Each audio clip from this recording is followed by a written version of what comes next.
자, 오늘은 이제 그 모세의 생애 12번째 시간을 우리가 살펴보기를 원하는데요.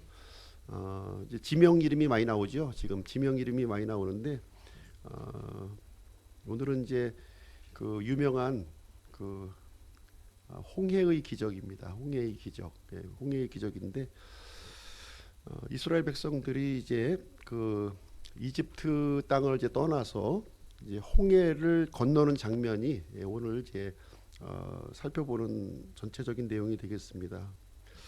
그 이집트 쪽에 이제 그 지형을 잠깐 설명을 드리면 홍해의 두 손가락이라고 있어요. 홍해의 두 손가락 이렇게.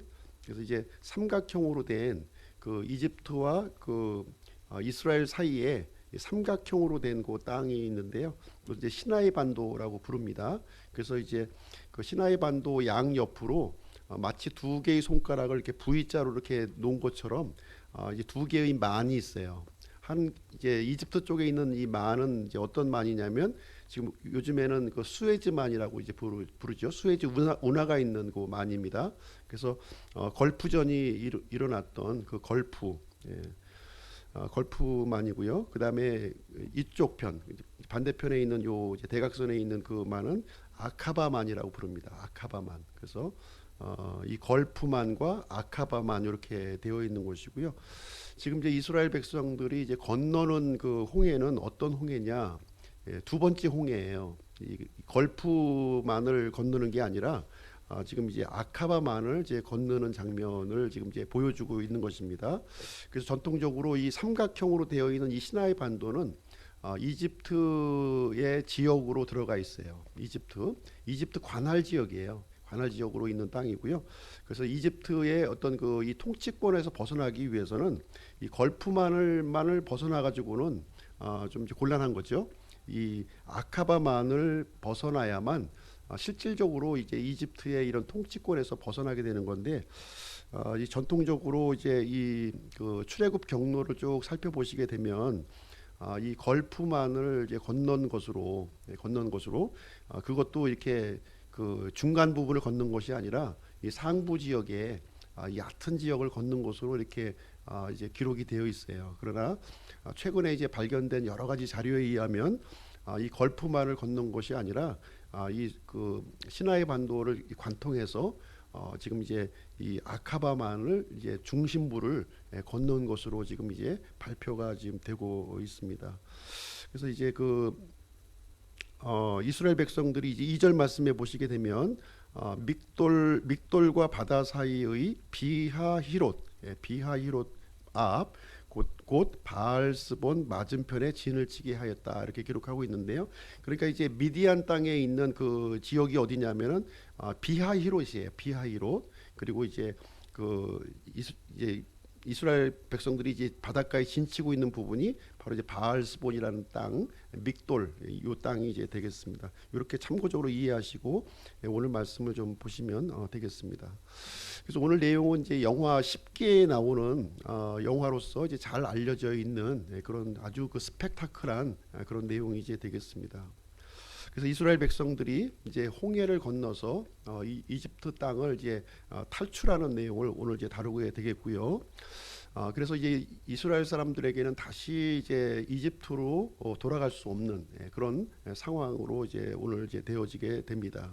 그래서 이스라엘 백성들은 6월절 밤에 이제 이집트를 탈출하게 되고요. 곧센 땅을 이제 출발해서 지금 이제 시나이 반도를 통과해 가지고 거의 일주일 정도 기간이 걸렸던 것 같아요. 이 관통하는데 한 420km 정도 되니까 하루에 한 30여 킬로씩 이렇게 그 해서 이제 이동을 하게 되었습니다. 그래서 그 아카바만 앞에 중간 부분 앞에 그 이제 거기에 도달을 하게 되었습니다. 하나님께서는 이스라엘 백성을 어떻게 이동시켰냐? 200만 명이나 되는 인원을 어떻게 이동시켰느냐? 이제 지난 시간에 이제 말씀드렸다시피 구름 기둥과 불 기둥으로 이스라엘 백성들을 인도해 주셨습니다. 그래서 1절부터 4절까지 내용을 보시게 되면 이제 하나님께서 이제 홍해 앞으로 이제 이스라엘 백성을 인도하셨는데 이제 이스라엘 백성들이 가는 목적지가 어디냐면은 시내산으로 가는 거예요. 이 모세가 하나님을 만났던 그 장소로 이동하게 되는데 그 장소로 이동하려면 제일 빠른 길이 어디냐? 지중해 해안길로 가는 게 제일 빨라요. 그런데 이제 거기에는 블레셋 사람들이 지키고 있었고 전쟁을 하면 다시 이집트로 돌아갈 수 있는 여지가 있기 때문에 하나님께서는 그 길로 인도하지 아니하시고 광야길로 인도하시게 됩니다.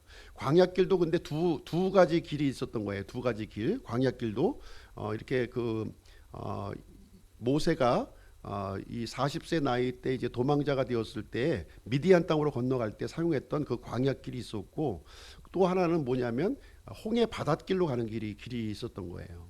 거기는 이제 그냥 도보로 갈 수는 없는 거고 이렇게 그 배를 타고 이동해야 되는 길인데, 하나님께서는 세 번째 코스로 이제 이스라엘 백성들을 이제 인도를 하게 됩니다. 비하히롯이라고 하는 바닷가로 이제 인도하게 되는데, 이 지역은 어떤 지역이냐면 양쪽이 아주 큰 그 협곡으로 되어 있는 거예요. 산들이 둘러싸여 있고 이 아주 작은 소로길로 바닷가 쪽까지 이어지는 그런 도로가 되겠습니다. 그래서 이 앞에는 이제 홍해 바다가 있기 때문에 이 길은 막다른 길이에요. 지금 하나님께서 어디로 인도하고 계시냐면 이 6월절 밤에 이 구원받은 이스라엘 백성들을 막다른 길, 홍해 바다 앞에서 지금 이제 하고 있는 그런 상황이 이제 되겠습니다. 여기는 배가 없으면은 이동할 수 없는 거예요. 여기는 뭐 어떻게 좀 헤엄쳐서 갈 수 있는 그런 공간도 아니고 그 굉장히 수심이 깊은 그런 이 바다가 되겠습니다. 그럼 하나님께서 왜 이스라엘 백성들을 이제 바닷가, 특별히 이제 막다른 길로 인도하셨는가 하는 것을 우리가 좀 생각해 볼 필요가 있는 것이죠. 그래서 하나님께서는 인도하신 목적이 있다는 거예요. 나름대로 이 파라오와 이스라엘 백성들을 위한 그 계획을 가지고, 특별한 계획을 가지고 이스라엘 백성들을 막다른 길로 지금 인도하셨다, 이렇게 말씀하고 있습니다. 그래서 하나님께서는 마지막으로 이스라엘 백성들을 이제 이집트에서 탈출시키면서 하나님이 어떤 분이신가 하는 것을 최종적으로 지금 보여주려고 하는 그런 계획을 가지시고 있는 내용이 되겠습니다. 그래서 이제 하나님께서는 이제 파라오의 이 강팍한 마음을 이제 마지막으로 이제 시험하시는 그런 내용이 이제 되겠습니다. 그래서 하나님께서는 이제 이 홍해라고 하는 이런 어떻게 보면 커다란 장애물이죠. 이 커다란 장애물을 통해서 두 가지 목적을 하나님께서는 가지고 있었던 거예요. 두 가지 목적. 그 두 가지 목적은 무엇이냐면, 이스라엘 백성들을 위해서는 강력한 표적을 지금 보여주시길 원하셨던 거예요. 이스라엘 백성들에게는. 그 다음에 파라오를 위해서는 이 멸망을 하나님께서는 준비하셨다는 것을 우리가 살펴볼 수가 있고요. 6월절에 우리가 진행됐던 장자의 심판도 마찬가지입니다. 이 장자의 심판도 두 가지 목적이 있었습니다. 이스라엘 백성들에게는 구원의 날이었고, 또 이집트 사람들에게는 멸망의 날로 이렇게 사용을 하셨습니다. 우리가 이제 마지막 날 이제 예수님께서 재림하실 때에도 이제 이 예수님의 재림을 두 가지 목적 가운데 진행을 하시게 됩니다. 우리 구원받은 신자들에게는 구원의 날로 삼으시고요. 또 이 예수 그리스도를 거절하고 대적한 사람들에게는 크고 무서운 날로 삼으신다고 하는 사실을 이제 우리가 살펴볼 수가 있습니다. 그래서 이스라엘 백성들이 이제 막다른 길로 지금 가고 있는 것을 이제 파라오가 알게 되었던 거예요. 그러다 보니까 이제 파라오는 이제 이 장자의 죽음으로 이렇게 아주 이 어떻게 보면 멘붕에 빠졌고, 어떻게 보면 이제 상당히 지금 공황 상태에 이제 빠져 있다가 이제 정신을 차린 거예요. 정신을 차리고 보니까 지금 이제 200만 명이나 되는 이스라엘 백성들이 이집트를 이제 떠나갔다 하는 소식을 이제 알게 된 겁니다. 그래서 파라오는 마음을 다시 이제 먹고 지금 이제 이스라엘 백성들을 다시 이제 추격하는 그런 내용이 여기에 이제 기록이 되어 있습니다. 파라오는 이제 누구보다도 이제 이 시나이 반도 지형을 이제 잘 알고 있었던 그런 그 사람이었기 때문에 이제 이 군사들을 조직해서 이제 추격하기로 이렇게 했는데요. 여기에 보니까 이제 그 병거 600대를 지금 이제 준비했다고 그랬습니다. 이 선발된 아주 정예 부대, 이 전차 부대를 이제 했고요. 그 외에도 많은 이집트에 있는 총 병력을 이제 아주 동원하는 장면이 여기에 기록이 되어 있습니다. 그래서 모든 말과 병거, 기병과 군대들을 총 동원해 가지고 이스라엘 백성들을 이제 추격을 하게 됩니다. 근데 이스라엘 백성들은 어떻게 움직였나요? 상당히 더디게 움직였죠. 그렇죠? 네, 지금 뭐 노약자도 있고 여자도 있고 가축들도 있기 때문에 빨리 이제 이동할 수 없는 그런 상황이었어요. 그러나 이집트 군사들은 아주 훈련된 병사들이었기 때문에 아주 빠른 속도로 이동을 할 수가 있었습니다. 결국 이제 이스라엘 백성들을 따라잡는 이야기가 오늘 본문 말씀에 기록이 되어 있습니다. 우리 구원받는 우리 신자들도 이제 마귀의 압제에서 이렇게 구출을 받게 돼요. 구출을 받게 되면 이 마귀는 가만히 있지 않는다는 거죠. 어떻게 해서든지 이 구원받은 이 신자들을 다시 옛날의 모습으로 끌어당기려고 이렇게 갖은 노력을 다 한다고 하는 것을 우리는 생각을 해 볼 수가 있습니다. 그래서 우리가 죄에서 해방이 되었고 마귀에서 속박이 됐다고 해서 모든 것이 다 해결된 것은 아니라는 거예요. 그래도 이 마귀는 이 구원받은 신자를 향해서 끊임없이 이렇게 공격하는 모습을 우리는 이제 살펴볼 수가 있습니다. 그래서 이 마귀는요, 우리 구원받은 사람들이 성장하지 못하도록 하고 또 헌신하지 못하도록 하고 열매를 하지 못하도록 이제 포기하지 않고 계속 공격하는 존재로 지금 이제 보여지고 있는 것이 되겠습니다. 이제 이스라엘 백성들은 이제 홍해 바다 앞에 지금 이제 도착해 있는 상황이고요. 홍해 바다를 보니까 아주 넘실 이제 하는 그 바다의 모습을 바라보게 되었고, 지금 뒤편을 바라보게 되니까 이집트 군사들이 이제 막 그 먼지를 일으키면서 쫓아오고 있는, 추격하고 있는 모습을 이제 보게 되었습니다. 이랬을 때 이스라엘 백성들은 어떤 반응을 보이고 있느냐 하는 것이 이제 여기에 기록이 되어 있는데요. 이스라엘 백성들이 두려운 마음을 가졌다는 거예요. 두려운 마음을. 예. 두려운 마음을 가졌는데 11절 12절 한번 보겠습니다. 11절 12절. 그들이 또 모세에게 이르되 이집트에 무덤이 없어서 당신이 우리를 데리고 나와 광야에서 죽게 하느냐, 어찌하여 당신이 우리를 이집트에서 끌고 나와 이같이 우리를 대하느냐, 우리가 이집트에서 당신에게 고한 말이 이것이 아니더냐, 이르기를 우리를 내버려 두라, 우리가 이집트 사람들을 섬기리라 하였노라, 우리가 이집트 사람들을 섬기는 것이 광야에서 죽는 것보다 나았으리라, 이렇게 얘기하면서 지금 이스라엘 백성들이 지금 이제 어려운 상황에 지금 도달하니까 6월절 이제 장자의 심판을 통해서 이제 이집트를 탈출할 때는 기쁜 마음을 가지고 이제 나왔는데, 지금 어려운 상황에 딱 복잡하고 나니까 지금 하고 있는 모습이 뭐냐면 모세를 원망하고 하나님을 원망하고, 우리가 죽을 자리가 없어서 지금 이 광야까지 데리고 와서 우리를 죽게 만드느냐, 이렇게 얘기하고 원망하는 장면이 여기에 기록되어 있습니다. 우리도 마찬가지인 것 같아요. 우리가 구원받아서 참 이 기쁨 가운데 살다가 이제 또 어려움을 만나게 되면 그 기쁨이 어디 갔느냐 이렇게 하면서 또 하나님을 원망하고 또 이제 주변 사람들을 원망하는 게 우리 모습이 아닌가 이렇게 생각을 하게 됩니다. 이때 이제 나선 인물이 누구냐면 모세가 나서는 거예요. 모세가 이제 이 이스라엘 백성 앞에 나타나서 리더십을 여기서 발휘하게 됩니다. 너희들은 이제 두려워하지 말라 이렇게 얘기를 해요. 두려워하지 말라. 예. 이제 하나님의 구원을 보라는 거예요. 하나님의 구원을 보고 또 하나님께서 친히 우리를 위해서 싸워 주실 것이다. 그러니까 조용히 잠잠히 기다리고 있으라 이렇게 얘기하면서 이제 이스라엘 백성들을 이제 이렇게 권면하는 내용이 기록이 되어 있습니다. 하나님께서 지금까지 우리를 어떻게 인도하여 주셨는지 그 내용을 한번 보아라. 그 인도해 주신 하나님께서 지금 지금도 우리를 인도해 주실 것이 아닌가 하면서 이제 이런 말을 해주게 됩니다. 하나님께서 이스라엘 백성들을 위한 이제 구원 계획을 이제 세워 주시게 되는데 15절부터 22절까지 내용을 보시게 되면 하나님의 구원 계획이 이제 거기에 기록이 되어 있습니다. 하나님의 구원 계획은 뭐냐면 홍해를 가로질러 가는 거예요. 예. 홍해를 이제 가로질러 가는 그런 길을 이제 가게 되는 것입니다.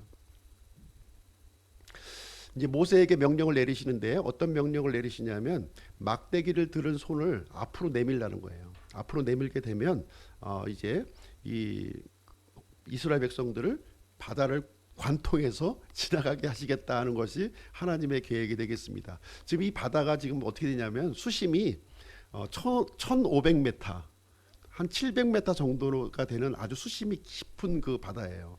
우리 서해 같은 경우는 지금 평균 수심이 40m입니다. 그렇죠? 근데 지금 이 아카바만은 한 1000m에서 1500m 정도 되는 그 이제 바다인데요. 거기를 관통해서 지금 지나가겠다 하는 것이 이제 하나님의 계획이 이제 되겠습니다. 그래서 이제 하나님께서는 이제 이 이스라엘 백성들 앞에서 구름 기둥과 이제 불 기둥이 이제 앞서서 갔는데 하나님의 천사가 나타나서 이 구름 기둥을 이동시킵니다. 이스라엘 진영 뒤편으로 이동시켜요. 그래서 이집트 군사와 이스라엘 백성 사이에 구름 기둥을 위치시키게 되고 이집트 진영에는 깜깜한 흑암을 이제 해서 가까이 접근하지 못하도록 합니다. 그리고 이스라엘 진영에는 아주 밝은 빛을 주어 가지고서 이제 이 모든 모습들을 다 볼 수 있는 그런 환경을 이렇게 허락을 해 주시게 됩니다. 그러면서 하나님께서는 이제 이스라엘이 어떤 방향으로 진행하냐면요, 동쪽 방향으로 가는 거예요. 동쪽 방향.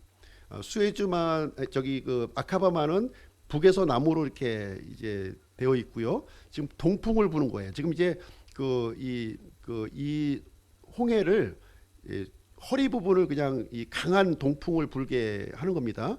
그래서 동풍을 불게 해서 그 물을 이제 양쪽으로 쫙 가르는 일을 이제 하나님께서 하시겠다 이제 하시는데, 여기서 보니까 이제 한꺼번에 확 열어주신 것이 아니라 밤새도록 지금 이제 동풍을 불게 해서, 그러니까 동풍이 굉장히 강한 동풍이었겠죠. 그 동풍을 이제 불게 해서 이제 갈라주시게 되는 장면이 이제 여기에 기록이 되어 있습니다. 그래서 이 물벽을 이렇게 쌓아가지고 이제 그 사이를 걸어가도록 이렇게 해주시게 되는데, 한번 좀 생각을 해보세요. 상식적으로 1,500m 되는 이 수심인데 이스라엘 백성들이 마른 땅을 되게 한들 이 1,500m를 기어 내려가서 다시 그 바다 밑을 또 걸어가지고 마른 땅이 된다고 한들 다시 1,500m로 올라가는 것이 쉬운 일이 아닌 거예요, 지금. 예.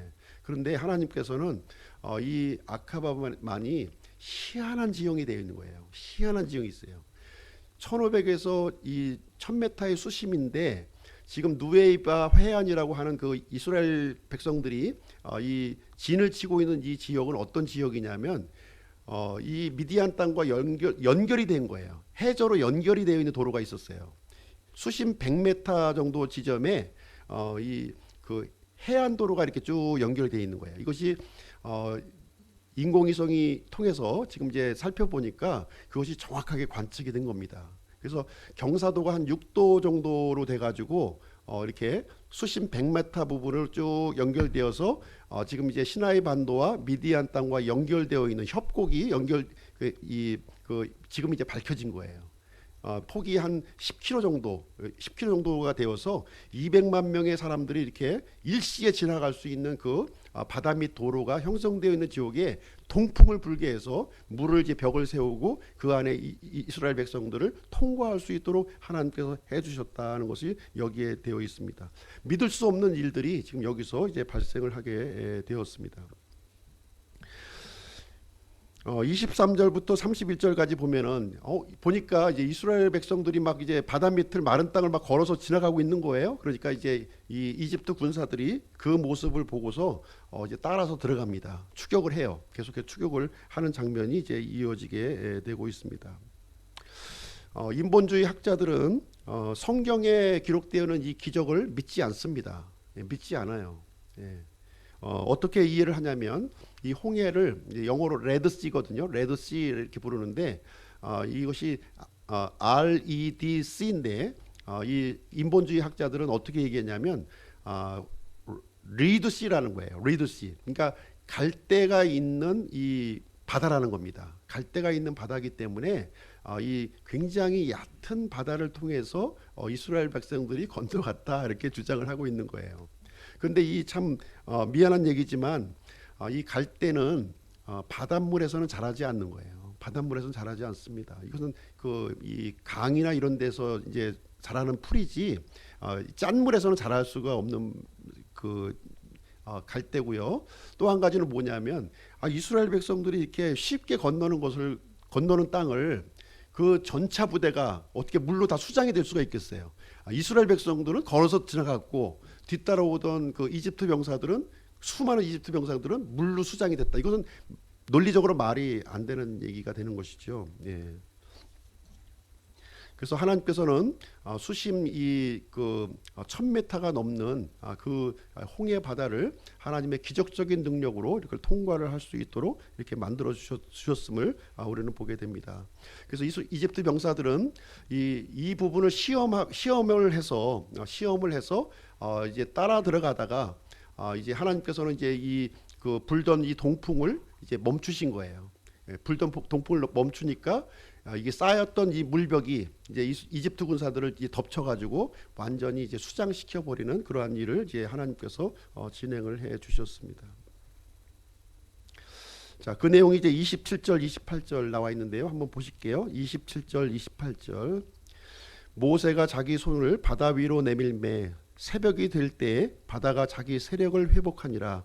이집트 사람들이 바다를 거슬러 도망하였으나 주께서 이집트 사람들을 바다 한가운데서 뒤엎으시매 물들이 돌아와서 병거들과 기병들을 덮되 그들의 뒤를 따라 바다로 들어간 파라오의 온 군대를 덮고 그들 중에 하나도 남기지 아니하였더라. 그래서 이제 지금 이제 발견이 되고 있는데요. 지금 이제 홍해 바다 지금 이제 바닷속을 지금 살펴보니까 이제 그 전차 바퀴 그런 모습들이 산호에 엉킨 채로 지금 이제 발견이 이제 되고 있다고 합니다. 그래서 이 하나님을 향하여 강팍한 마음을 품었던 이 파라오는 이 홍해 바다 밑에 수장이 되어서 이제 죽음 멸망을 이제 맞이하게 되었습니다.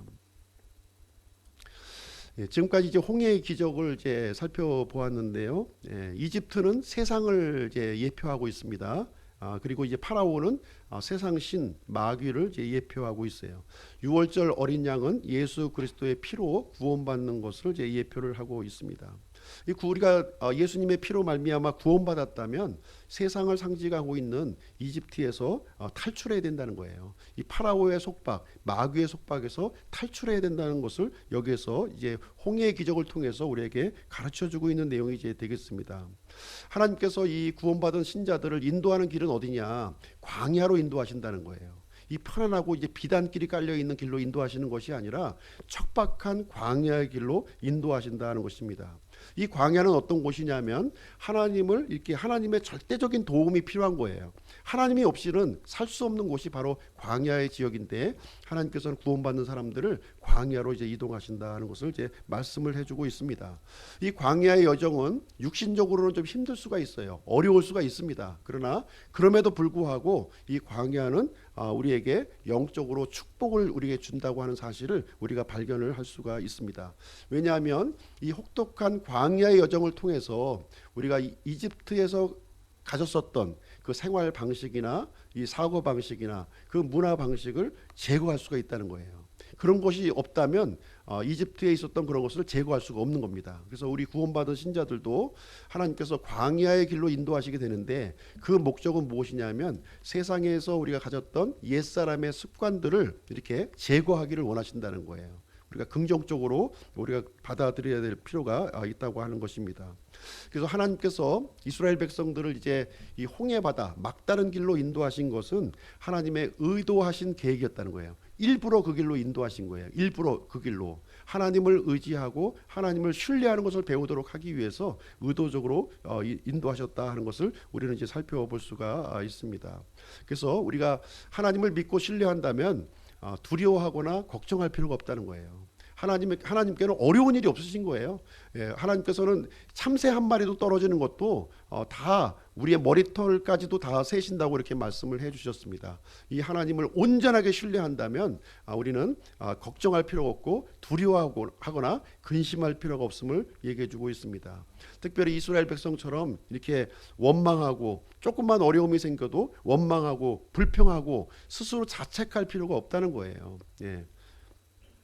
그래서 우리 앞에 놓인 상황이 이제 어려운 상황이 있을 수가 있어요. 참 이 홍해 바다와 같이 우리 스스로는 넘을 수 없는 아주 그냥 큰 장애물이 있을 수가 있습니다. 그럼에도 불구하고 하나님께서 원하시는 것은 무엇이냐면 이런 상황에서도 하나님께 맡기라는 거예요. 구원자의 하나님이신 이 하나님께 맡길 때 하나님께서 우리를 보호하시며 우리에게 이제 극복할 수 있는 그런 길을 우리에게 마련해 주신다 하는 것을 우리에게 말씀을 해주고 있습니다.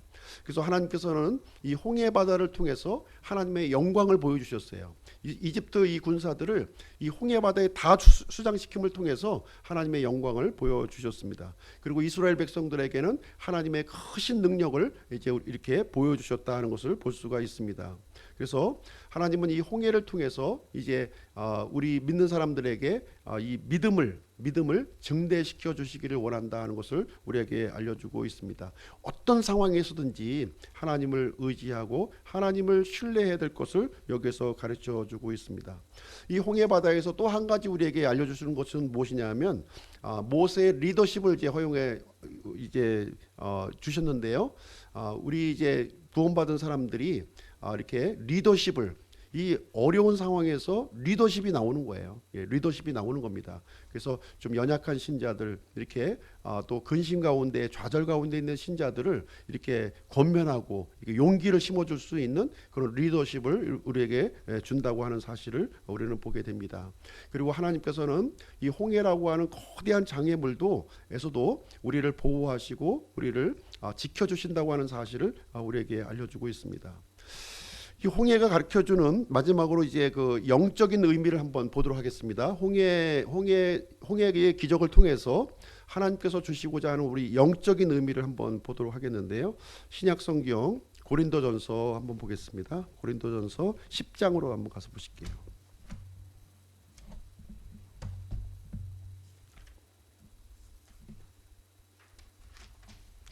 고린도전서 10장 1절 2절 말씀입니다. 네, 같이 한 목소리로 한번 읽어볼게요. 예, 시작. 또한 형제들아 나는 이것을 너희가 모르기를 원치 아니하노니 곧 우리 조상들이 다 구름 아래에 있고 모두 바다를 지나가며 모두가 구름과 바다 속에서 모세에게로 침례를 받고. 예, 지금 이제 사도 바울이 고린도 교회에 지금 이제 이스라엘 조상들이 경험했던 그 광야의 일을 지금 이제 상기시키면서 지금 얘기를 해주고 있습니다. 이것을 이제 홍해 바다를 이제 이렇게 통과해서 지나가는 것을 지금 이제 침례로 지금 이제 설명을 해주고 있는 거예요. 침례, 그죠? 침례로 지금 이제 설명을 해주고 있습니다. 우리가 이제 어린 양의 피로 이제 구원받은 사람들은 이제 홍해를 이제 통과해야 되는 거예요. 홍해를 통과하는 것이 바로 이제 침례의 모형으로 지금 이제 우리에게 알려주고 있는데, 이 홍해 바다를 통과하는 것은 무엇이냐면 그리스도와의 연합을 얘기해주고 있는 거예요. 그리스도와의 연합. 예, 그렇죠. 이제 홍해 바다 속으로 이렇게 들어가면서 이제 이집트에서 내가 이제 있었던 나의 옛사람, 옛 자아들을 이 바닷밑 속에 완전히 수장을 시켜버리는 거예요. 이집트 군사들이 완전히 이렇게 죽었던 것처럼 이제 멸망된 것처럼 나의 옛사람을 완전히 이제 이 홍해 바다 밑쪽으로 이제 멸망을 시키는 겁니다. 그리고 이제 홍해 바다를 이제 건너면서 이제 예수 그리스도의 부활과 연합을 하는 거예요. 부활과 연합한다. 침례라고 하는 것이 그 의미 아닙니까? 내가 물속에 잠기는 것을 통해서 예수님과 함께 장사가 되었고, 그다음에 물에 올라오면서 예수 그리스도와 함께 이제 연합되었다, 부활했다고 하는 것을 상징적으로 우리에게 보여주는 거예요. 이것을 통해서 우리의 삶을 얘기해 주는 겁니다. 우리 구원받은 자의 삶이 이제 홍해 바다를 통과하면서 이집트의 그 옛사람, 옛 자아들은 이제 완전히 죽은 것으로 여기고 이제 하나님과 더불어 하나님의 백성으로서 이제 새로운 삶으로 이제 연합이 되었다 하는 것을 우리에게 가르쳐 주기 위해서 이 사건을 우리에게 기록해 주고 있는 내용이다 하는 것을 보여주고 있습니다. 단순히 물침례를 얘기해 주고 있는 것이 아니라 진짜 예수 그리스도와의 이 연합, 십자가의 연합과 부활의 연합을 우리가 상징적으로 우리에게 알려주고 있는 내용이 되겠습니다. 그래서 우리 그리스도인들이 이제 구원받은 그리스도인들이 이제 믿음의 삶을 살기 위해서는 이 그리스도의 연합이 굉장히 필수적인 그 일이라고 하는 사실을 알려주고 있고요. 그래서 하나님께서는 이 길로 이렇게 통과시키고 있는 모습을 우리는 이제 발견하게 되는 것입니다. 자, 결론을 이제 내리도록 하겠습니다. 지금 이스라엘 백성들은 이제 하나님의 큰 영광의 기적을 지금 바라보았어요. 그것을 바라보고서 이제 하나님을 이제 두려워했고 하나님을 믿었다. 이제 이렇게 기록을 하고 있습니다. 홍해를 건너기 전에는 이스라엘 백성들이 어떤 마음을 품었나요? 하나님에 대해서 불평과 원망을 했어요. 근데 이제 홍해를 하나님의 기적을 통해서 건너니까 이제 하나님을 두려워하고 하나님께 찬송 들리고 하나님을 믿는 일로 이제 변화가 되어 있습니다. 이스라엘 백성들은 표적을 구하는 민족이라고 지금 얘기하고 있습니다. 표적을 구하는 민족이었어요. 그런데 이 보고 믿는 믿음, 보고 믿는 믿음은 완전한 믿음이 아니라는 거예요. 이것은 불완전한 믿음이라는 것을 성경은 우리에게 가르쳐주고 있는 것입니다. 진정한 믿음은 무엇이냐면은 보지 않고 믿는 것이 믿는 거예요. 앞으로 일어날 일들을 하나님의 약속을 근거해서 믿는 것이 진짜 확실한 믿음입니다. 기적을 보고 표적을 보고 눈에 보이는 것을 보고 믿는 것은 진짜 믿음이 아니라는 것을 우리에게 말씀을 해주고 있습니다. 표적을 보고 믿는 것은 얼마 가지 않아요. 또 다른 표적을 또 요구하게 된다는 사실이죠. 그래서 어려움을 만날 때마다 또 원망하고 불평하는 일을 반복을 하게 됩니다. 그래서 우리가 표적을 따르는 믿음이 아니라 말씀을 따라가는 믿음을 이제 가져야 될 것을 이 성경은 우리에게 알려주고 있는 거예요. 그래서 이스라엘 백성들은 계속 광야의 여정을 지나가면서 표적을 구하는 믿음을 갖는 거예요. 표적을 구하는 믿음. 그래서 우리가 이제 연약할 때에는 이런 믿음을 이제 우리 요구하게 되는데 하나님께서 진짜 원하는 것은 무엇이냐?